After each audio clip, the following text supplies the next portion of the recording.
오늘 복 있는 사람이라고 하는 제목으로 말씀을 증거하겠습니다. 참 듣기 좋아요. 복 있는 사람이라고 하는 말은 참 듣기가 좋습니다. 여러분 그런 말 해보셨어요? 나는 지지려도 복이 없어. 혹시 그런 말 들어보셨어요? 여러분 절대로 그런 말씀하지 마십시오. 스스로를 저주하지 말고 복 있는 사람이 되시기를 바랍니다. 시편 1편은 복 있는 사람이 되는 길을 우리에게 가르쳐주고 있으니까 오늘 말씀을 잘 들으면 여러분들이 복 있는 사람들이 될 줄로 믿습니다. 사람은 누구나 복 받기를 원합니다.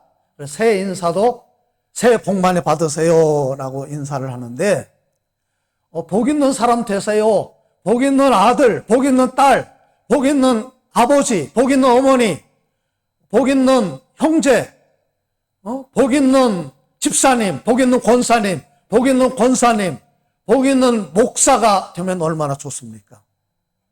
한번 여러분들 옆에 계신 분들에게 한번 인사하겠습니다. 복 있는 사람 되세요. 예, 복 있는 사람 되세요. 예, 한문 한번 보여주세요. 예, 이 글자가 무슨 자인지 여러분 아세요? 우리 채은이 무슨 자죠? 복자죠. 야, 우리 채은이가 하는 거 보니까 이 글자를 모르는 사람 아무도 없죠. 한문으로 복자입니다. 그런데 이 문자나 언어에는 사람의 생각과 문화와 역사가 그 안에 담겨져 있다는 거예요. 우리 한문은 이렇게 뜻 글자잖아요. 글자에 뜻이 있어요. 원래 이 갑골 문자에는 옆에 이렇게 이제 볼시자가 하늘을 뜻한다고 그럽니다. 그리고 옆에 이렇게 그 찰복자라고 하는데 저 복자 한일자에다가 입구에다가 받전자가 있잖아요. 근데 이게 찰복자인데 원래 이 갑골 문자에서는 항아리에서 왔다는 거예요. 그러니까 이 복자라고 하는 거 뭐냐? 하늘에서 내려오는 복을 내가 담아야 되는 거예요. 내 항아리에 담는다. 그런 의미가 있다고 그럽니다. 이 복자는 원래 그 제사 드리는 신주 앞에서 술을 따르는 모습에서 유래가 됐다고 그럽니다. 이 고대에 그 술을 마시고 즐긴다고 하는 것은 그러니까 먹는 문제가 해결되는 풍요로운 상태를 말을 하는 거예요. 그러니까 이제 그 조상에게 술을 올린다고 하는 것은 우리가 이제 풍년을 기원하면서 풍요를 뜻하면서 그래서 이 복에는 제사를 드리면서 술을 따르는 그런 모습이 여기 그 표현이 되어 있는데 여러분 보세요. 밭 전자에 입구가 있고 하늘이 있어요. 이건 무슨 말이냐면 먹을 것을 밭에 쌓아놓은 그런 상태를 말해요. 저도 어렸을 때 보면 그 추수를 하면 이 논에다가 이 볏짚을 나락을 이렇게 쌓아놓습니다. 군데군데 이렇게 나락을 쌓아놔요. 이제 그런 모습을 생각하면 좋겠습니다. 또 이렇게 해석을 하기도 합니다. 보일 신은 좋은 것을 본다는 거예요. 우리가 그 해외도 가서 우리가 보고 관광지에 가서 보잖아요. 그 다음에 이 한일은 이제 속달의 의미가 있대요. 그래서 이게 부자 의미가 있고, 그 다음에 입구는 좋은 음식을 먹는다는 뜻이 있대요. 그리고 밭전은 이렇게 소출을 거두는 의미도 있지만 지금은 우리가 일터로 해석을 하기도 합니다. 그래서 이제 그런 의미로 복을 해석을 합니다. 영어로 복을 bless라고 하는데 이 bless는 블레드에서 왔어요.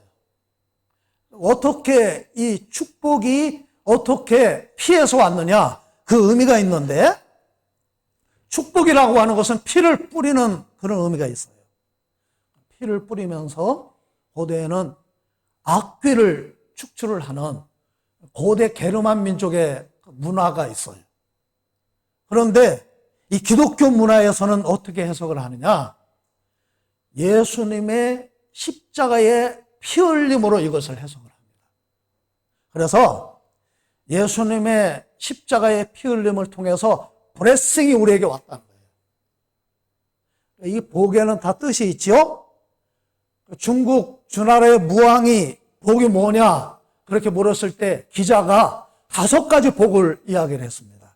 우리가 다 알고 있는 거죠. 오복, 수, 부, 강령, 유오덕, 고종명. 수는 오래 사는 거예요. 부는 재물을 많이 소유하는 겁니다. 강령은 건강하고 평안한 거예요. 유오덕은 덕을 쌓고 존경을 받는 겁니다. 고종명은 잘 죽는 거예요. 우리가 그것을 오복이라고 이야기를 하는데, 우리가 돈이 많은 사람을 뭐라 그래요? 부자라고도 얘기하고 잘 산다고 얘기하잖아요. 그러니까 잘 사는 사람이라고 하는 그 의미가 돈이 많은 사람이 행복한 사람이라고 하는 그 복의 의미가 거기에 있는 거예요. 우리도 모르게 그렇게 생각을 하고 있는 겁니다. 그런데 히브리인들은 이 복이라고 하는 단어를 놀랍게 해석을 합니다. 복을 받았다고 하는 말과 하나님이 함께 하신다라고 하는 말이 정확하게 동일시돼요. 놀랍죠? 하나님이 함께 하시는 것이 복이라는 거예요. 복을 주시는 분은 하나님이십니다. 여호와는 죽이기도 하시고 살리기도 하시며 수월에 내리기도 하시고 거기에서 올리기도 하시는 도다. 여호와는 가난하기도 하시고 부하기도 하시며 낮추기도 하시고 높이기도 하시는 도다. 사무엘상 2장 6절에서 7절. 히브리어에 복이라고 하는 단어가 2개가 있습니다. 제가 지난주에 아브라함의 복을 이야기했죠. 바라크라고 하는 말하고 아쉐르라고 하는 단어가 있어요.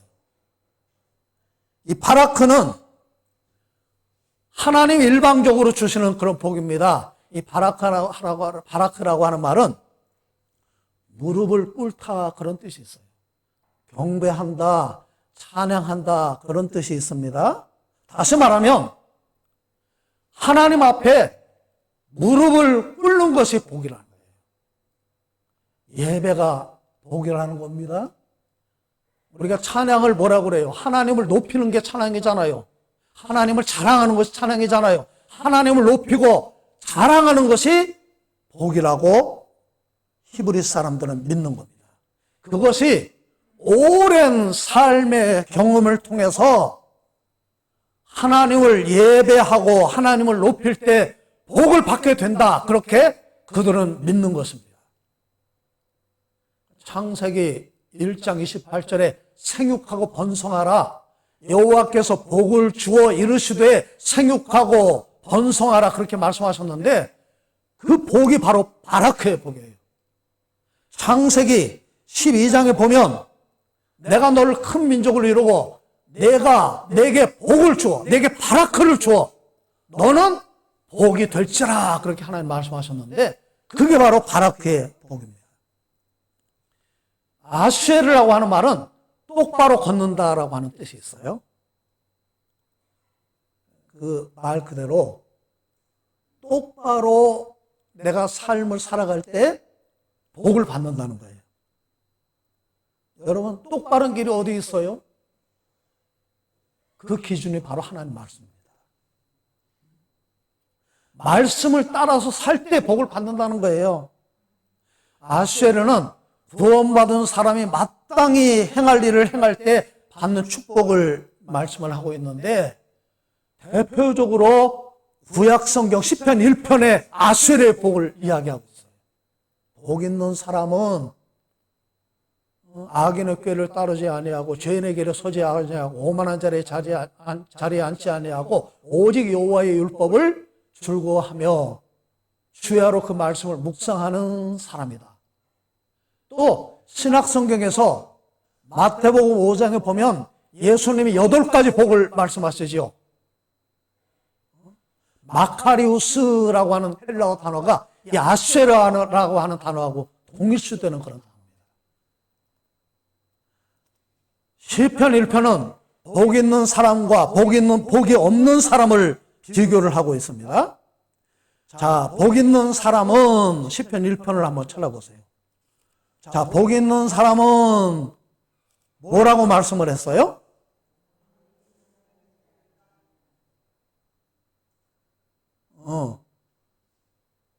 6절에 보니까 의인이라고 얘기를 했습니다. 3절에 보니까 또 뭐라고 그랬어요? 어디에 심은 나무? 시냇가에 심은 나무다. 6절에 보니까 누가 인정하세요?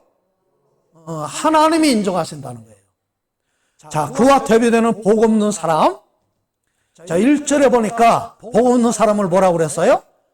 악인, 죄인, 오만한 자들. 4절에 보니까 또 뭐에 비유를 했어요? 바람에 나는 겨. 5절에 보니까 뭐를 받아요? 심판을 받는다. 6절에 보니까 망한다, 망하리로다. 히브리 성경을 자세히 보면 저도 히브리 문자를 잘 알지는 못해요. 이제 설교를 준비하면서 또 나름대로 찾아보고 이렇게 이제 공부를 하게 되는데, 히브리 성경에는 시편 1편을 아주 절묘한 언어적인 유의를 사용을 하고 있습니다. 1절에 아수레의 하윗이 복 있는 사람은 이라고 하는 말을 아수레의 알렙이라고 하는 단어로 시작을 하고 있고요. 6절 마지막에 토베드 망하리로다 라고 하는 말을 헤드를 썼어요. 그러니까 이게 무슨 말이냐면, 영어로 말하면은 알렙은 A예요. 헤드는 Z입니다. 그러니까 이제 시작과 끝을 이야기하면서 우리 인생의 시작과 끝을 누가 주관하신다는 거예요. 예, 하나님이 주관하신다. 그 의미를 시편 1편에서 담고 있는 거예요. 유대인들은, 히브리 사람들은 시편 1편을 읽으면서 그 의미를 이미 이해하고 이 말씀을 읽는 겁니다. 자, 1절을 우리 같이 읽겠습니다. 시작. 복 있는 사람은 악인들의 꾀를 따르지 아니하며 죄인들의 길에 서지 아니하며 오만한 자들의 자리에 앉지 아니하고. 자, 복 있는 사람이 하지 말아야 될 거 세 가지를 얘기했죠. 첫째, 악인들의 꾀를 따르지 않는다. 이 따른다라고 하는 말은 라시아, 워크에 걷는다는 거예요. 이 말은 악한 자의 하운세를 따르지 않는다. 악한 방법을 생각하고 악한 방법을 말하고 악한 방법을 추구하지 않는다. 그런 뜻이에요. 로마서 8장 28절에서 말씀하셨죠. 그리스도 예수 안에서 모든 것이 합력하여 선을 이루느니라. 우리가 살아갈 때 선을 이루어야지 악을 이루면 안 돼요.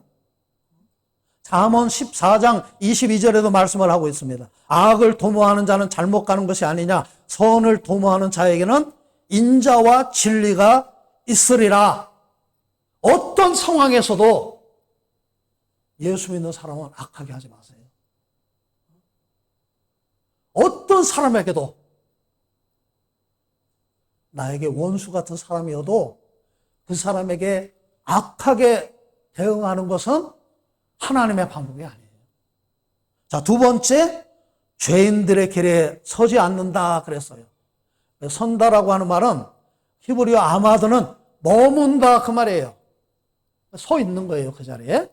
자, 세 번째, 어떤 자리에 앉지 않아요? 오만한 자들의 자리에 앉지 않는다. 이게 이제 내가 NIV 성경을 보다가 아주 재미있는 단어를 발견을 했습니다. 마커라고 하는 그런 단어를 썼어요. 오만한 자, 이 마커라고 하는 말은 조롱하다, 놀리다, 흉내낸다 그런 뜻이에요. 유명한 찬양팀이 있죠. 마커스라고 하는 단어하고 다른 거예요. 우리가 그 단어를 혼동하면 안 됩니다. 이 마커스라고 하는 것은 흔적이라고 하는 뜻입니다. 예수 그리스도의 흔적을 새기는 자들이라고 하는 뜻의 마커스고, 이 마커는, 영어 마커는 다른 단어예요. 조롱한다, 놀린다 그런 뜻인데, 히브리어 루즈도 똑같아요. 뭐 경멸한다, 조롱한다, 모욕한다, 비웃는다 그런 뜻인데, 하나님을 향해서 악한 말로 루즈하는 거예요. 그런 사람을 오만한 자들이라고 그렇게 표현을 했습니다. 하나님이 어디 있어? 하나님 믿느니 차라리 내 주먹을 믿어. 마태복음 27장 40절에 보니까 오만한 자들이 십자가에 달리신 예수님을 향해서 루즈했어요. 네가 만약 하나님의 아들이거든 십자가에서 내려와. 자, 1절에 보면 세 가지 단어가 나옵니다. 동사가 있어요. 따르지 아니하며 걷다, 서지 아니하며 서다, 자리에 앉지 아니하며 앉다. 악인들의 꾀를 따라서 걷고 죄인들의 길에 서고 오만한 자의 자리에 앉다입니다. 그러니까 걷다가 서고 서다가 그 자리에 눌러 앉는 거예요. 바로 그런 뜻입니다. 처음에는 별 생각 없이 그냥 걷는 거예요. 걷다가 이게 좋네. 그리고 그 자리에 있는 거예요. 그게 편한 거예요. 그러다가 아예 그냥 눌러 앉아서 거기 살게 된다는 거예요. 그게 악인이고 죄인이고 오만한 자들이라는 겁니다. 자, 그리고 그 결과는 4절에 보니까 바람에 나는 겨와 같고 5절을 보니까 심판을 받게 되고 6절에 보니까 망하게 된다는 겁니다. 창세기 4장에 보니까 가인이 바로 그런 사람입니다. 동생 아벨을 쳐 죽이는데 왜 그랬어요? 하나님이 자기 제사는 받지 않고 동생 아벨의 제사를 받아서 가인이 화가 났습니다. 창세기 4장 5절을 보니까 그의 제물을 받지 아니하신지라 가인이 몹시 분하여 안색이 변하니, 히브리어 성경에 그렇게 되어 있어요. 시선을 돌려버렸다는 거예요. 하나님을 향한 시선을 다른 데로 돌려버렸어요. 안면 몰수해버린 거예요. 그런 가인을 하나님이 찾아와서 말씀하십니다. 내가 분하여 하면 어찌 됨이며 안색이 변하면 어찌 됨이냐. 내가 선을 행하면 어찌 낯을 들지 못하겠느냐. 선을 행하지 아니하면 죄가 문에 엎드려 있느니라. 죄가 너를 원하나 너는 죄를 다스릴지니라. 죄가 끊임없이 너를 넘어뜨리려고 하지만 너는 죄에 지배당하지 말고 죄를 다스리라는 거예요. 그런데 가인의 선택은 들판에서 자기 동생을 돌로 쳐서 죽입니다. 회개해야 될 자리에서 회개하지 않고 그 길로 가고 서고 거기 눌러 앉아버린 거예요. 복 있는 사람은 악한 생각, 악한 방법으로 살지 않습니다. 죄인의 길에 서지 않고 하나님 편에 서야 됩니다. 하나님을 경배하는 사람이 돼야지 하나님을 향해서 조롱하는 그런 사람이 되면 안 된다는 거예요. 자, 2절 말씀을 함께 읽겠습니다. 시작. 오직 여호와의 율법을 즐거워하여 그의 율법을 죄하러 묵상하는도다. 아멘. 복 있는 사람은 말씀을 즐거워한대요. 여러분은 무엇이 즐거우십니까? 시편 109편 115절 주의 말씀은 내 발의 등이요 내 길에 빛이니이다. 삶의 지혜를 가르치는 잠언은 하나님을 경외하는 것이 지혜의 근본이고 지식의 근본이라고 말씀을 하고 있습니다. 잠언 2장 4절에 이런 말씀이 있습니다. 은을 구하는 것 같이 그것을 구하며 그것이 바로 지혜입니다. 은을 구하는 것 같이 그것을 구하며 감추어진 보배를 찾는 것 같이 그것을 찾으면 잠언에서 말하는 지혜, 그것은 하나님 말씀입니다. 찾으면 어떻게 되느냐? 여호와 경외하기를 깨달으며 하나님을 알게 될 것이다. 아멘. 말씀이 저와 여러분들에게 기쁨이 될 수 있기를 바랍니다. 저도 그 평생 성경 말씀을 읽고 또 읽는데 제가 깨달은 것은 너무나 적은 부분밖에 없어요. 늘 말씀 속에서 새로운 은혜를 경험을 합니다. 제가 그 성경 말씀이 진짜 재미있을 때는 공부할 거 옆에 놔두고 잠깐 성경 말씀 읽어야지. 그리고 성경 말씀을 읽는데 나도 모르게 앉은 자리에서 2시간, 3시간, 4시간 나도 모르게 성경 읽는 거예요. 그런 때도 있더라고요. 하나님 말씀이 저와 여러분들에게 기쁨이 되시기를 바랍니다. 자, 그 다음에 주야로 뭐 한다고요? 묵상한다. 이 되새김질 하듯이 말씀을 품고 생각하는 거예요. 이게 이제 그 히브리어 하가라고 하는 단어는 의성어인데 이게 무슨 뜻이냐면요. 비둘기 울음소리를 우리는 뭐라고 그래요? 구구구구라고 그러죠. 그런데 저희 히브리 사람들은 비둘기 울음소리를 하가 한다고 그렇게 생각을 해요. 그러니까 이제 비둘기가 입만 열면 하가 하고 우는 것처럼 하나님 말씀이 내 안에 가득 차서 말씀이 내 입에서 계속 나오는 거예요. 말씀에 사로잡혀서 주야로 묵상한다. 바로 그런 뜻입니다. 말씀이 나를 지배하는 거예요. 악인들의 꾀가 나를 지배하는 게 아니라 하나님 말씀이 나를 지배하고 내가 선택하는 길이 죄인들의 길이 아니라 의인들의 길이 돼야 되고 내가 앉아있는 자리가 오만한 자의 자리가 아니라 하나님이 기뻐하시는 그런 자리에 서야 된다는 거예요. 복 있는 사람은 어떤 사람이냐? 하나님 말씀이 가득 찬 사람. 사도행전 18장 5절을 보니까 사도 바울이 그런 사람이었습니다. 바울이 하나님의 말씀에 붙잡혀 유대인들에게 예수는 그리스도라 밝히 증거하니 바울이 뭐 했다고요? 하나님 말씀에 붙잡혔어요.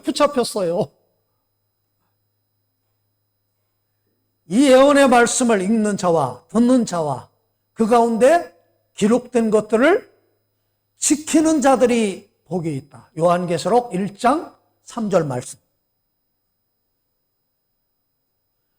말씀을 따라 사는 것이 복이라는 거예요. 아멘? 예. 1789년에 영국 군함 그 바운티 호에서 선상 반란이 일어났습니다. 9명이 반란을 일으켜서 그 안에 사람들 쫓아내고 배를 탈취해가지고 저기 태평양 작은 섬 어디에 숨어서 지내게 됐습니다. 이게 그 제일 무서운 배를 타는 사람들이 제일 무서운 죄가 선상 반란죄라고 합니다. 영국은 그런 사람들을 끝까지 추적을 했는데 자, 그래서 막 그냥 자기들 마음대로 산 거예요. 술, 도박, 살인. 그냥 자기 힘 있는 사람이 법이에요. 그러다가 존 애담스라고 하는 사람이 배에서 내린 물건을 뒤적이다가 책을 한 권 발견을 했는데 그게 성경책이었어요. 이분이 처음 성경책을 읽다가 감동을 받았어요. 그래서 이 말씀은 이거는 내가 혼자 알 게 아니라 다른 사람들에게 가르쳐야 되겠다. 그래서 함께 살고 있는 사람들에게 가르치기 시작을 했습니다. 그런데 그때부터 사람들이 달라지기 시작을 했는데 그 섬에 도둑이 없어졌다는 거예요. 속이는 사람이 없어졌답니다. 살인이 없어지고 그 섬에 평화가 찾아왔는데 로렌 커닝엄이라고 하는 사람은 그 섬이 천국과 같았다라고 그렇게 표현을 했습니다. 하나님의 말씀은 사람을 변화시키는 능력이 있는 줄로 믿습니다. 복 있는 사람, 하나님만 따라가는 사람이에요. 복 있는 사람, 하나님밖에 없는 사람입니다. 복 있는 사람, 하나님 말씀으로 가득 찬 사람입니다. 그것이 정확하게 쉐마입니다. 여러분 쉐마라고 하는 말 들어보셨죠? 신명기 6장 4절부터 9절에 있는 말씀, 이스라엘아 들으라. 우리 하나님 여호와는 오직 유일한 여호와시니 너는 마음을 다하고 뜻을 다하고 힘을 다하여 네 하나님 여호와를 사랑하라. 오늘 내가 내게 명하는 이 말씀을 마음에 새기고 내 자녀에게 부지런히 가르치며 집에 앉았을 때이든지 길에 갈 때이든지 누워있을 때이든지 이 말씀을 강론할 것이며 너는 또 그것을 내 손목에 메어 기호를 삼으며 내 미간에 붙여 표를 삼고 또 내 집 문설주와 박한문에 기록할지니라. 하나님만 따라가는 사람, 말씀으로 가득 찬 사람, 그런 사람이 바로 아쉐르의 복을 받는다는 거예요. 그런 사람은 어떻게 되느냐? 3절 보여주세요. 바로 이 3절의 축복을 받게 됩니다. 시작. 그는 시냇가에 심은 나무가 철을 따라 열매를 맺으며 그 잎사귀가 마르지 아니함 같으니 그가 하는 모든 일이 다 형통하리로다. 여러분 보세요. 나무는 여기 우리 나무가 이 앞에 있잖아요. 나무는 잎을 보면 이 나무가 지금 건강하구나 알 수가 있지요. 저는 이 교회 안에서 나무를 잘못 키워서 여기도 이게 지금 병든 나무잖아요. 그 다음에 잎을 보고 열매를 보면 나무를 압니다. 그런데 뿌리는 보이지 않아요. 시냇가에 심겨진 나무는 이 뿌리가 어디에 뻗어 있다는 거예요. 시냇가는 바로 하나님이고 하나님의 말씀입니다. 시편 1편은 그걸 말씀하고 있는 거예요. 우리가 요한복음 15장에 포도나무 장에서 똑같은 말씀을 하고 있잖아요. 나는 포도나무요 너희는 가지니 그가 내 안에 내가 그 안에 거하면 사람이 열매를 많이 맺나니 사람이 나를 떠나서는 아무것도 할 수 없느니라. 우리 뿌리를 하나님께로 향해서 시냇가를 향해서 뻗어야 된다.